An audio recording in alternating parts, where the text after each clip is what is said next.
Bonjour à tous, nous sommes le lundi 26 octobre 2020. Alors je me mets dans le petit coin, comme la dernière fois, le petit coin de la vidéo,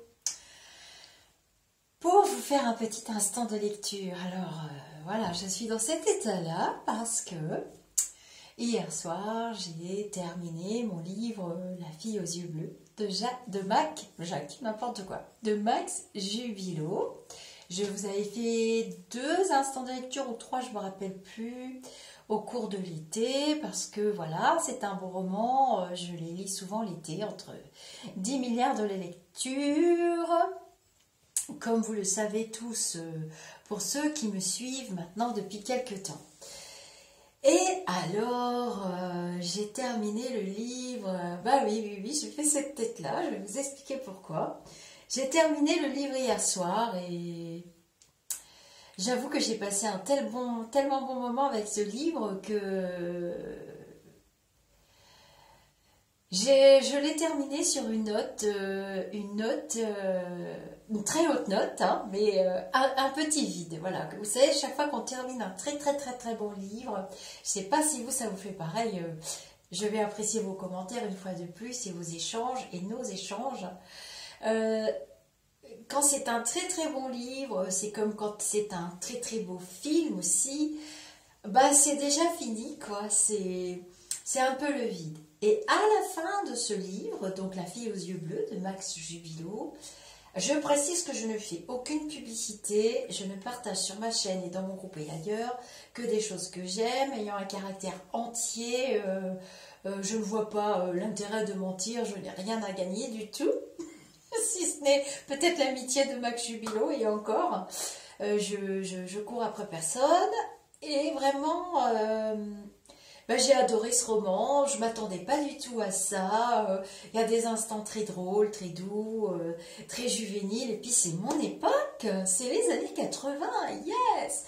Alors le livre, du coup, j'ai lu et relu parce qu'il y a un épilogue. Et je me suis dit, waouh!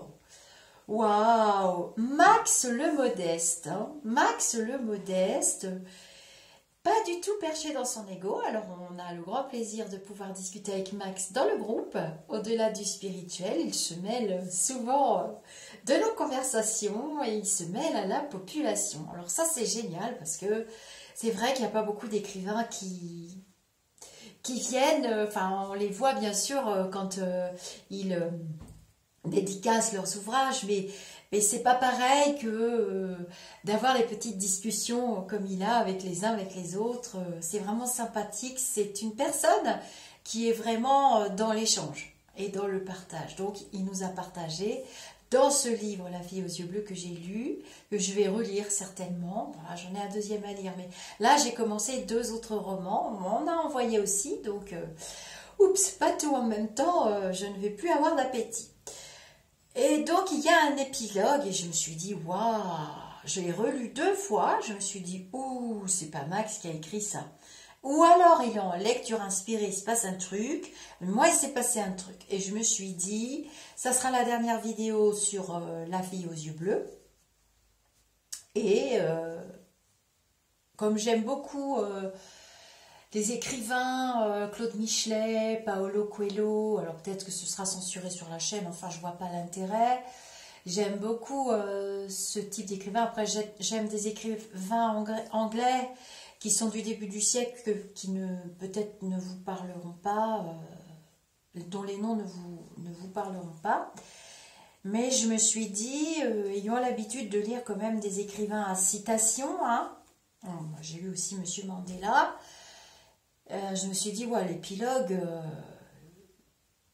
pour les personnes qui sont au-delà du spirituel ou qui suivent un peu le chemin spirituel assez chaotique en ce moment, je me suis dit, je ne peux pas louper ça, je vais le partager avec eux. Donc, partageons l'épilogue à la fin du livre. C'est bien parce que ça met une petite note de, bon allez, je te resserre un petit café ou je te resserre un petit avant la route, quoi. Et je l'ai pris comme ça et ça m'a fait du bien. Parce que le livre, finalement, c'est dommage que j'ai pas plus de temps, mais il est passé très vite, en fait. C'est passé très vite. Et c'est pourtant une écriture soutenue. Alors moi j'ai la chance d'avoir une liseuse, donc je mets les livres dans la liseuse, mais j'ai beaucoup de livres format papier. Hein. Mais quelquefois j'ai des livres qui sont dans ma liseuse, qui sont plus des livres techniques, que j'achète finalement d'occasion en format papier après pour pouvoir faire des petites annotations.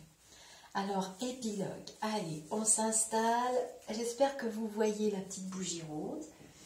Voilà, j'ai entamé une petite neuvaine avec ma petite fée Morgane. Vous pouvez aller voir sur le site ou auprès d'elle directement. Qui est une neuvaine très spécifique qui lui appartient, avec ses petits secrets de petite fée. Hein. Enfin, je ne sais pas si je devrais dire petite fée ou... Non, je ne le dis pas. Et donc, je mets ma bougie rose. Allez, c'est parti. On y va pour un petit instant de lecture. Épilogue. Max Jubilo. Peut-on avoir une certitude sur ce que la vie, dans les chemins qu'elle nous impose, cherche à nous faire comprendre? Sur le temps de mes 50 années passées, en tenant compte du fait que j'ai réellement pris ma vie en main à 21 ans, je suis riche de 30 ans d'une certaine expérience. Pourtant, il n'y a que depuis 15 ans que j'ai découvert ce que je dois être, le sens profond de la vie. Est-ce suffisant pour apporter une réponse à cette question? Je suis certain au moins d'une chose. La vie est à la fois un fleuve et un livre. Un fleuve dans lequel nous sommes jetés dès la naissance. Flot où nous n'avons d'autre choix que d'apprendre à nager au fil des jours qui passent, à la manière de ceux qui nous entourent, nous guident comme ils peuvent. Pourtant, si personne ne nous éclaire sur le sens de la vie, le sens du courant de ce fleuve, il faudra tout au long de notre existence surnager, se débattre jusqu'à son échéance.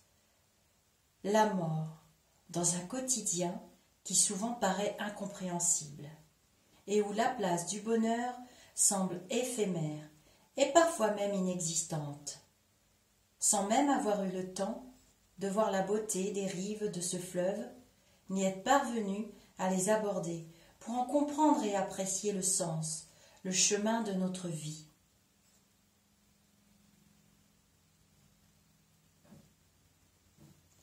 Il nous faut, pour parvenir à l'admirer, être capable de se laisser porter par elle, et non pas tenter de lutter pour avancer à contre-courant.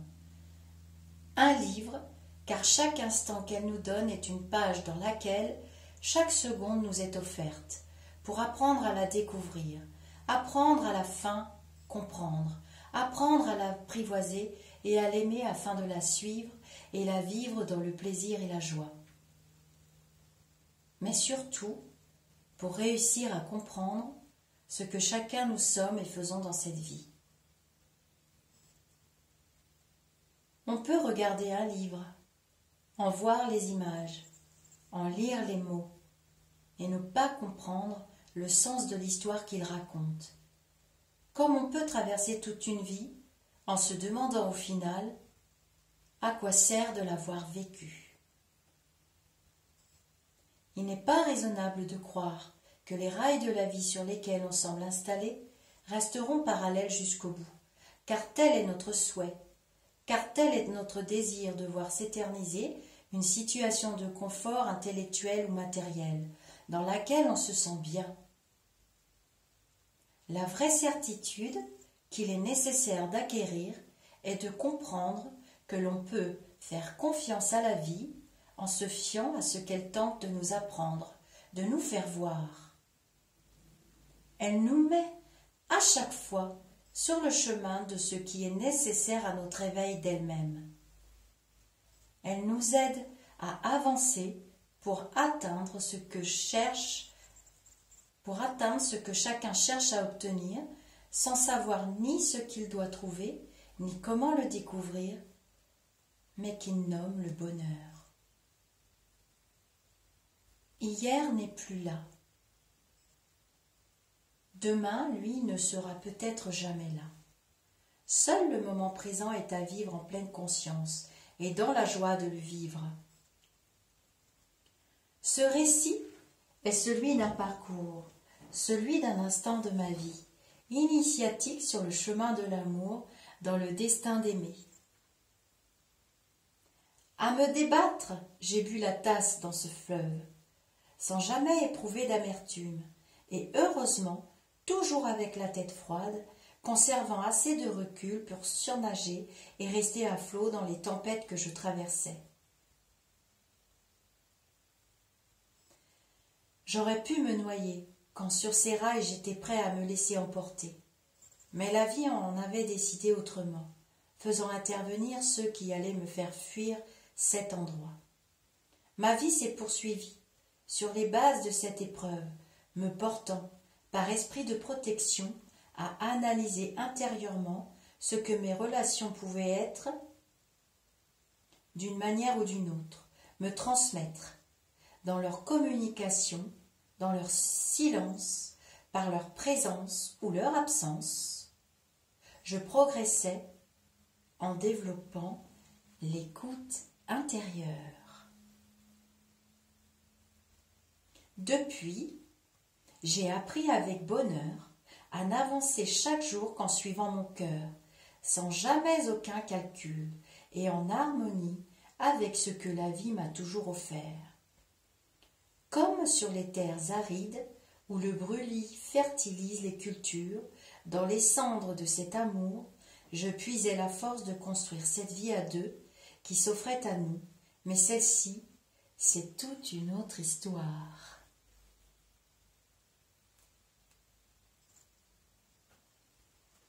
J'ajouterai, avant de refermer ces pages, formulez un vœu. Et si vous croyez vraiment à sa réalisation, soyez attentifs. La vie vous mènera jusqu'à lui. La vie est sans fin. Elle peut nous surprendre à tout moment. Alors, de la part de l'auteur, Max Jubilo, toujours le même, hein on n'a pas changé d'auteur depuis. Amis lecteurs, vous qui avez lu cette histoire, n'hésitez pas à me laisser un commentaire sur le site d'Amazon ou par courriel. Donc l'adresse c'est Mathiemax, donc ça s'écrit M-A-T-I-E-R-M-A-X, mais je vous mettrai sous cette vidéo, je vais vous l'écrire. @gmail.com. Vous trouverez facilement de toute façon l'affiche de Max Jubilo un petit peu partout. Vous êtes actuellement ma seule publicité. Si ce récit vous a plu, n'hésitez pas à diffuser sur vos réseaux sociaux l'existence de ce roman. Merci, Max Jubilo. Voilà, donc vous trouverez facilement ce livre en vente un petit peu partout. Donc c'était La fille aux yeux bleus. Et vraiment l'épilogue, c'est quand même une des premières fois où je trouve un épilogue chez un romancier aussi spirituel. Alors, il y a beaucoup de romanciers qui sont... Romancier, c'est pas un mot péjoratif. Hein. Vous êtes d'accord avec moi quand même, j'espère. J'ai peur de faire des gaffes. Oups. Il est quand même très connecté, notre Max, hein, j'ai trouvé. Hein. Donc, le prochain livre que je dois lire, donc là, je suis en train de finir La pensée positive, je sais plus. Bon, ça va me revenir, ça y est, j'ai le portable qui commence à biper. Donc, vous trouverez facilement notre Max Jubilo déjà dans le groupe. Donc, c'est une personne tout à fait accessible, le groupe Au-delà du spirituel. Ah bah voilà, je ne trouvais pas mes livres, excusez-moi. Je suis en train de chercher dans la tablette en même temps. Et puis, vous trouverez facilement les livres un petit peu partout. Chez Amazon, il a sa fiche, mais il est aussi à la Fnac. Je vous souhaite une très très lumineuse journée, une très lumineuse soirée. Il n'est pas très tard, hein, il est à peine 15 h et il fait déjà presque nuit. Je vous dis namasté, je vous fais des gros bisous N'hésitez pas à commenter. Si vous aimez les petits instants de lecture, vous mettez un petit pouce bleu. Pour ceux qui ont déjà lu Max Jubilo, je sais que dans les personnes que je croise, il y en a pas mal qui ont acheté les romans. On en parle, peut-être que vous avez lu les autres romans que j'ai pas eu le temps de lire moi encore, parce que j'en ai pas mal d'avance. Et voilà. Donc, abonnez-vous pour ceux qui arrivent sur la chaîne. Je ne vais pas pouvoir aller vous chercher. Si vous vous créez un petit compte et que vous vous abonnez, il y a la petite cloche, vous recevrez une notification dans l'adresse mail que vous aurez fournie. Je vous fais des gros bisous. Bye bye.